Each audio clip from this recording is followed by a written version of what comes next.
દરેક નીતિની સામે કાયદાની રીતે ઊભો રહેતો SSK ન્યૂઝ ચેનલ। ભારત દેશ હાલ પોલિયો મુક્ત બન્યું છે, ત્યારે સુરત મહાનગરપાલિકા દ્વારા 23 થી 26 જૂન સુધી પોલિયો નાબૂદી અભિયાન શરૂ કર્યું છે, જેમાં 340 સેન્ટરો પર 1 થી 5 વર્ષના બાળકોને પોલિયોની રસી પીવડાવવામાં આવશે।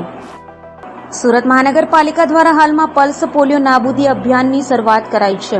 ભારત દેશ પોલિયો મુક્ત દેશ બની ગયું છે, ત્યારે દર વર્ષે સુરત મનપા દ્વારા પલ્સ પોલિયો નાબૂદી અભિયાન ચલાવાય છે।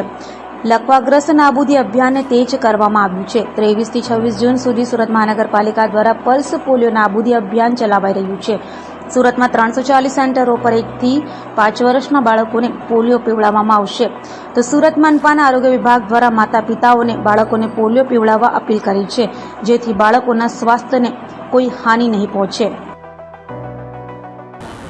Doctor Brijesh B doctor west zone liaison officer medical officer Palanpur health centre pulse polio immunisation programme हेठળ ભારતના 3 રાજ્યોમાં અત્યારે નેશનલ ઇમ્યુનાઇઝેશન ડે પ્રમાણે પોલિયોનો પ્રોગ્રામ ચાલી રહ્યો છે।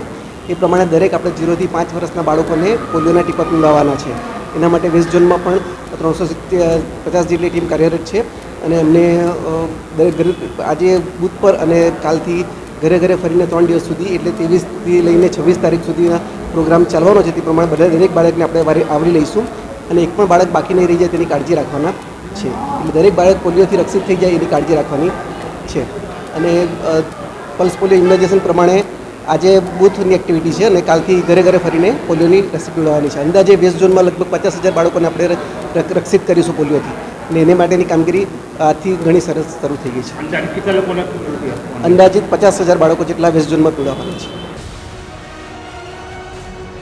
દરેક નીતિની સામે કાયદાની રીતે ઊભો રહેતો SSK ન્યૂઝ ચેનલ।